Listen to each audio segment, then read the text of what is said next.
નવરાત્રીના તહેવારને લઈને શહેરમાં ચાલી રહેલી ગેરકાયદેસર વિદેશી દારૂના હેરાફેરી અને વેચાણ પર અંકુશ મૂકવા ડીસીબી પોલીસ ટીમ દ્વારા કરવામાં આવેલી એક કાર્યવાહીમાં મોટી માત્રામાં વિદેશી દારૂ સાથે 2 આરોપીઓને ઝડપી પાડવામાં આવ્યા હતા.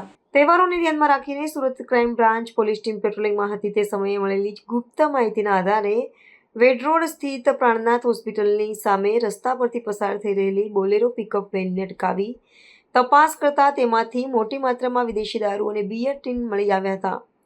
પોલીસે ઋષિકેશ જ્ઞાનેશ્વર આહિરે અને ઇરફાન ઉસ્માન શેખની ધરપકડ કરી હતી.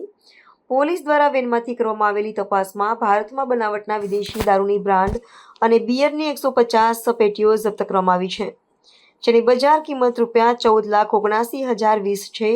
આ ઉપરાંત હેરાફેરી માટે ઉપયોગમાં લેવાતી બોલેરો પિકઅપ વેન અને મોબાઈલ ફોન પણ જપ્ત કરવામાં આવ્યા છે. આ રીતે કુલ ₹24,93,320 મૂલ્યનો મુદ્દામાલ પોલીસના હવાલે થયો છે.